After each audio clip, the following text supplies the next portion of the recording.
Welcome, one and all, to Pacific414 Pop Talk. I'm your host, Mike, and in this edition of Pop Talk, I am going to be talking about two articles from Battling in the Comics. One in reference to Evangeline Lilly and a recent protest she participated in, and the other regarding the author of Shadows of the Empire and his thoughts on the Book of Boba Fett. So let's get underway, shall we? So, as you can see, this article comes from Bounding into Comics. It was released on January 27th and written by John F. Trent. The article goes on to say, Ant-Man and the Wasp actress Evangeline Lilly took to Instagram where she revealed she participated in the anti-vaccine mandate rally that took place in Washington, D.C. on the weekend of January 22nd and 23rd. Lilly posted on Instagram 3 photos of the event. The first shows a person carrying a sign in their backpack that reads, Vax Democrat for Medical Freedom. The second photo shows another person holding up a sign that reads, Nurses for Vax Choice. Another sign can be seen reads, Vioxx, opioids, and vaccines all have the same takers. A third banner also reads, Defeat the Mandates. The third image shows a banner that reads, Feds for Medical Freedom. A fourth photo shares a quote from Naval Revocant. It reads, All tyranny begins with the desire to coerce others for the greater good. Accompanying these 4 photos, Lilly wrote, I was in D.C. this weekend to support bodily solidarity, while Canadian truckers were rallying for their cross-country peaceful convoy in support of the same thing. I believe nobody should ever be forced to inject their body with anything against their will, under threat of violent attack, arrest, or detention without trial, loss of employment, homelessness, starvation, loss of education, alienation from loved ones, excommunication from society, under any threat whatsoever. She continued, This is not the way. This is not safe. This is not healthy. This is not love. I understand the world is in fear, but I don't believe that answering fear with force will fix our problems. Finally, she concluded, I was pro-choice before COVID, and I'm still pro-choice today. And the article continues with Dr. Robert Malone, who describes himself as the inventor of mRNA vaccines and DNA vaccines, recently criticized the current vaccine policy in the United States, saying if we continue to pursue this universal vaccination strategy in the face of the pandemic, particularly with Omicron now, a much more highly infectious, highly replication competent virus, what we risk is driving the virus through basic evolution to a state where it may be more pathogenic and more able to elude immune response. He added, so in sum, I don't wish to scare. We've had enough fear porn, but if we continue to pursue universal vaccination, the high probability is what we will continue to see is the evolution of additional escape mutants that are increasingly infectious and may well become more pathogenic. This policy of forced universal vaccination is absolutely contrary to all our understanding about basic viral evolution. We are clearly seeing the development of escape mutants that are resistant to the vaccine. Omicron is not only resistant to the vaccine, but its ineffectivity seems to be facilitated by the vaccine. And in my opinion, this must stop for the sake of the world, he concluded. Lilly previously spoke out against Corona House arrest, saying it was not for this family. In an Instagram post back in March 2020, she posted, just dropped my kids off at gymnastics camp. They all wash their hands before going in. They're all playing and laughing. Business as usual. In the comments, she would be asked, no Corona House arrest? Lilly responded, not for this family. In response to a critic of her decision, Lilly answered, hello, Aaron. I am living with my father at the moment who has stage 4 leukemia. I am also immune compromised at the moment. I have 2 young kids. She added, some people value their lives over freedom. Some people value freedom over their lives. We all make our choices with love and respect, Evangeline Lilly. She further elaborated on her stance in another response. It seems we have similar views and probably would have a lot we agree upon if we could sit face to face to discuss it. I bet we would completely agree on what we want and what we are trying to avoid, and then would challenge each other thoughtfully about how to achieve that. I'm having those conversations daily with people in my inner circle and am always considering and reconsidering my position. She continued, "Where we are right now feels a lot too close to martial law for my comfort already. All in the name of a respiratory flu. It's unnerving. I appreciate your engagement and meaningful discourse." Lilly added, "Let's be vigilant right now, and kind, watchful, and gracious, keeping a close eye on our leaders, making sure they don't abuse this moment to steal away more freedoms and grab more power. Be gracious with each other as we try to navigate the unknown dangers of a modern global world and power structure." She concluded, "Stay in touch. We're in this together. Thank you for listening. I have heard you." In response to another user, Lilly wrote, "I think we all need to slow down, take a breath, and look at the facts we are being presented with. They do not add up to all-out global lockdown control, pandemia, and insanity we are experiencing." She added, "I hope that people will find their peace and sanity where you are soon. Sending you loving prayers." Then the article continues by saying, Lilly would eventually apologize for her comments 10 days after her initial comments in another post on Instagram. She wrote, "Hello everyone, I am writing you from my home where I have been social distancing since March 18th, when social distancing was instituted in the small community where I am currently living." She continued, "At the time of my March 16th post, the directives from the authorities here were that we not congregate in groups of more than 250 people and that we wash our hands regularly, which we were all doing." Lilly then notes the directives change and she complies. 2 days later, those directives change, and despite my intense trepidation over the socio-economic and political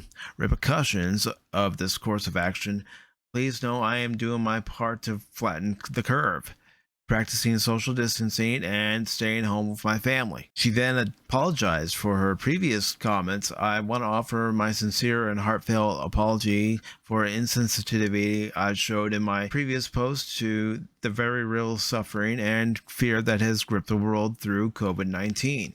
Grandparents, parents, children, sisters, and brothers are dying. The world is rallying to find a way to stop this very real threat, and my ensuing silence has sent a dismissive, arrogant, and cryptic message." Lilly added, "My direct and special apologies to those affected by this pandemic. I never meant to hurt you. When I wrote the post 10 days ago, I thought I was infusing calm into the hysteria. I can see now that I was projecting my own fears into an already fearful and traumatic situation." She continued, "I am grieved by the ongoing loss of life, the impossible decisions medical workers around the world must make as they treat those affected. I am concerned for our communities, small businesses, and families living paycheck to paycheck, and I'm trying to follow responsible recommendations for how to help. Like many of you, I fear for the political aftermath of this pandemic and am praying for all of us." She then noted she is heartened by how she sees people treating each other during the pandemic. "At the same time, I am heartened by the beauty and humanity I see so many people demonstrating toward one another in this vulnerable time. When I was grappling with my own fears over social distancing, one kind, wise, and gracious person said to me, 'Do it out of love, not fear,' and it helped me to realize my place in all this." Lilly finally concluded, sending love to all of you, even if you can't return it right now. And I'm going to ask you all the same question Bounty in the Comics is asking at the end of this article. What do you make of what Evangeline Lilly is saying here? And do you agree? Do you disagree? I'd love to hear it. In these editions of Pop Talk, I am leaving it up to you to answer. In the live editions, I will give you my answer, but in these limited weekend editions of the Pop Talk, I will leave it up to you to put in the comments and let me know what you think. So let's go ahead and move on to the next article, shall we? Here's the next article from Bounty in the Comics, and it's about the Book of Boba Fett. It says Star Wars Novelist continues to trash the Book of Boba Fett, explains why Episode 5 is the best yet hands down. This was posted on Bounding into Comics on January 27th and is written by John F. Trent. And the article goes on as follows. Star Wars novelist Steve Perry, known for Shadows of the Empire, continued his criticism of Lucasfilm's The Book of Boba Fett series on Disney+. Perry previously criticized the show's third episode, describing it as Blabba Fett, and took the writing and directing teams to task. On Facebook, he wrote, "The third episode of Blabba Fett is, not to set too high a bar, better than the first two, up to a point. At least there are bubbles rising in the bacta tank." He continued, "Of course, the idea of why we show when you can, tell is still majorly evident." From there, his criticism got harsher, reminiscent of the opening exposition of a not so well-written, well-made play wherein the French maid and the butler come out on stage to explain to each other in laborious detail all the background information the audience needs to know before the action starts. Well, as you recall, Fifi, young Master Archibald suffered greatly from his experiences when his coach was set upon by highwaymen, and the wound incurred during his defense of Lady Prudence has since plagued him in unexpected ways, mocked Perry. "Oh, Monsieur Jeeves, apparently the doctor mistakenly told him the injury would make it impossible to, sire children. The result of which is that his wife, his mistress, and 3 of his dalliances are all, carrying buns in the oven as it were. Sacre bleu, bastard! I beg your pardon," he continued, and I do apologize for that bad French accent and just bad acting in general. He did praise the introduction of Black Chrysanthemum, writing the Wookiee Black Chrysanthemum, pirate sounding name, if I ever saw one, is seriously badass. Give him that. However, that's where the praise stopped, and he again took issue with the show's writing. Then again, he doesn't really need to be all that good because we have Boba Fett's security to offset that, don't we? Geez Louise, do they leave the front door open, the alarms off, and are all his guards dozed to the eyeballs on Ambien and smoking weed? Sorry for laughing there, but I found that funny. Perry didn't let up. A 9-foot-tall Wookiee who makes Chewie look like a shrimp, and with no known history of being invisible, just waltzes into the fortress, lumbers down the hall into the clinic, pulls Fett from his bacta tank, and beats the crap out of him, and nobody notices. Nope, nobody noticed. Nobody noticed at all. Black Chrysanthemum just went in there. "Hey, how you doing? Yeah, going on about your business? Yeah, hey, anybody know where Boba Fett is? Yeah, he's in that room right there. He's in his bacta tank. Thank you." And then he proceeds to beat the crap out of them. And then Boba Fett finally gets some help. Somebody needs to call Acme Renegade. Whatever Fett is paying his team is way too much. From there, Perry criticizes the director by imagining a conversation between the director and somebody with half a brain. He begins, "I can hear the writer. Nah, probably the director. You know what would be cool? The big gladiator Wook grabs Fed out of the tank and kicks his ass. Somebody with half a brain. How does he get in through the locked door and past the alarms and guards and bleep? Director, don't worry about it. It'll be so fast and furious and cool, nobody will care. Somebody with half a brain who wants to keep his job. Right, sure. I can see that." Finally, he concluded, "The stupid is strong here." Now, in a new Facebook post, Perry explains why the 5th episode is the best episode of the show. He again begins by mocking Disney's depiction of Boba Fett, describing the character as Bob Falfa. From there, he issues a number of spoiler warnings before explaining why the 5th episode is the best episode of the series. He writes, "Episode 5 of the Book of Boba Fett. Best yet, hands down. Want to know why? No back-to-tank flashbacks, no Hutts, and no Boba Fett. I am Boba Fett." What do you make of Perry's recent criticism of the Book of Boba Fett and the fact that the 5th episode of the show was the best because the character wasn't in it?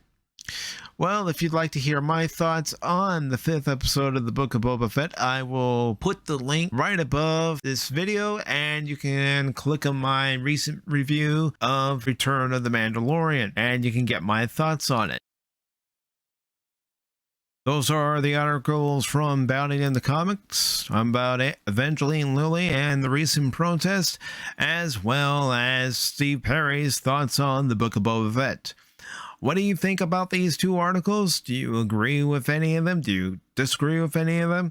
Let me know in the comment section below.